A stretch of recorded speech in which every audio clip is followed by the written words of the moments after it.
Buenas noches. Vamos a hacer un pequeño video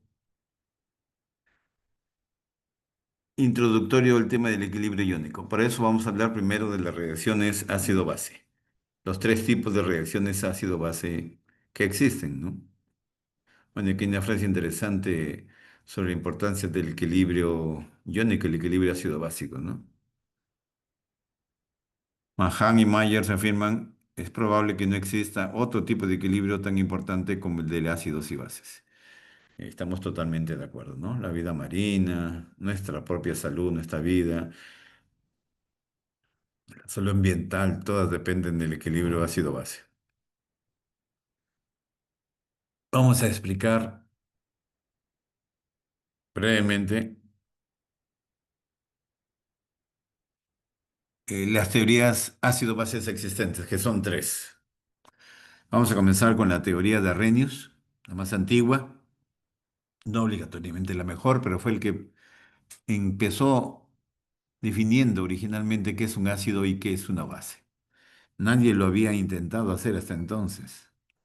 No se tenía claridad de eso. Según Arrhenius, Svan Arrhenius, afirmaba en 1883 que un ácido es aquella sustancia que en soluciones acuosas era capaz de liberar iones ácidos. Esto es el ácido clorhídrico y libera en agua el ion ácido y el ion cloruro. Y como era capaz de liberar en el agua el ion ácido, se le llamaba la sustancia ácido. Por analogía, aquella sustancia que en una solución acuosa liberaba los iones hidróxidos, como el hidróxido de sodio, era considerado una base. Aquí base e hidróxido se podría decir que eran sinónimos, ¿sí? El hidróxido provenía de la fórmula en sí, de la composición de la base. Lo mismo pasaba con el ácido. El ácido provenía de la estructura propia de la molécula, en este caso de ácido clorhídrico. Si bien fue la primera definición de ácidos y bases, tuvo cuestionamientos. Se lo cuestionó. ¿Por qué? Bueno, no se expandió a otros solventes. Era cuestionado justamente porque se limitaba a solo medio acuoso. A pesar del premio Nobel otorgado, se le cuestionó también por qué no pudo dar explicación de por qué el amoníaco líquido era capaz de tener conductas básicas, a pesar de no tener el ion hidróxido en su composición, como era la lógica, ¿no? Para liberarlo debería tenerlo en su composición, pero el amoníaco no lo tenía. Y sin embargo tenía propiedades alcalinas, coloreaba los indicadores que se marcaban para el medio básico. Y como le decía, se cuestionaba pues que se aplicaba solo a soluciones acuosas. Arrhenius no pudo resolver estas incógnitas y se quedaron las dudas.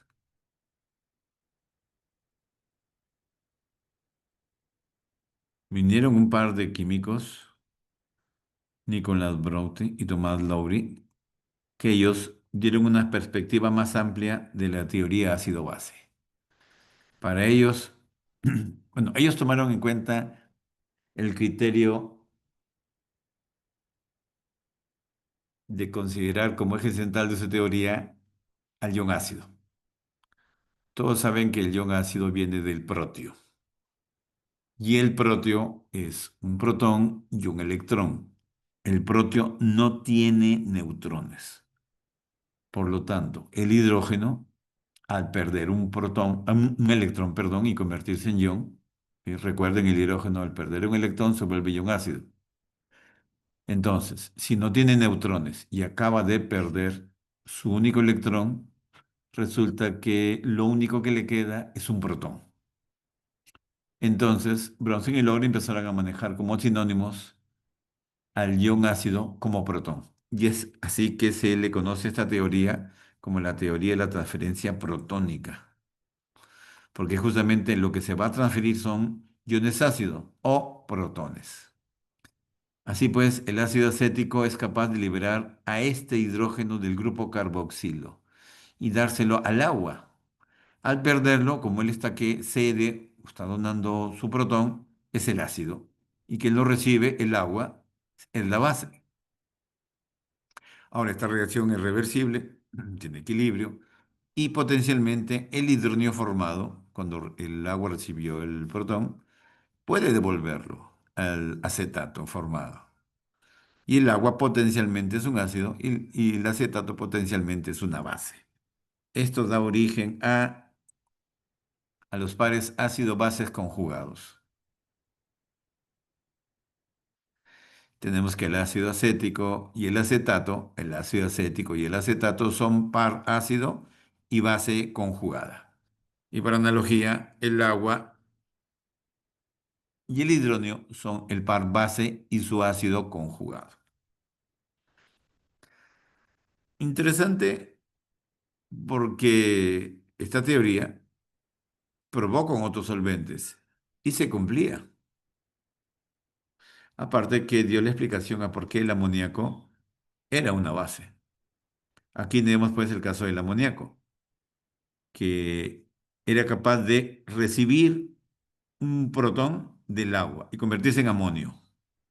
Y el agua se convertía en ion hidróxido, pues ya había perdido un protón.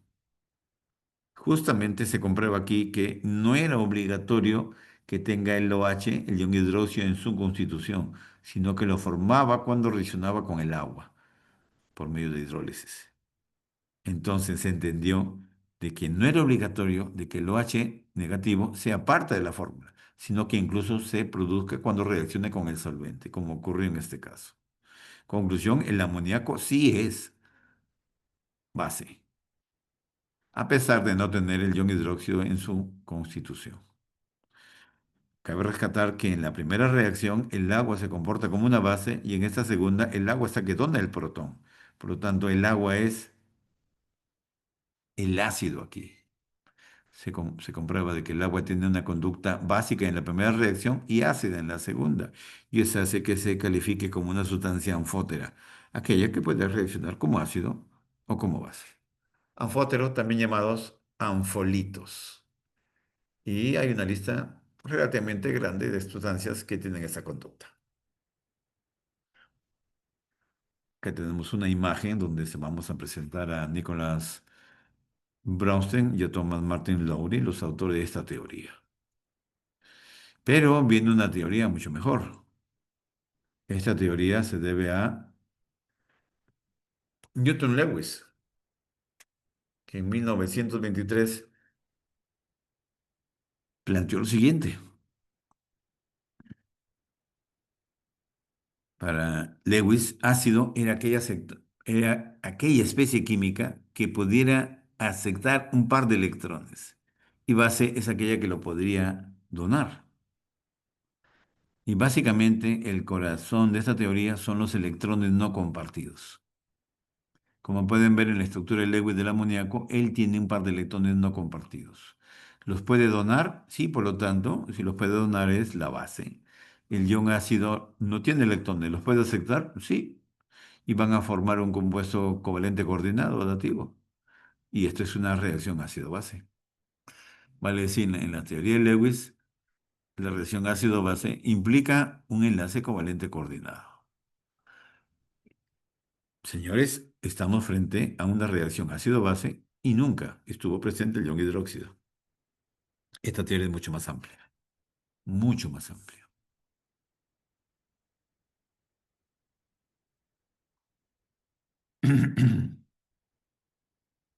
¿El ion ácido es un ácido de Lewis?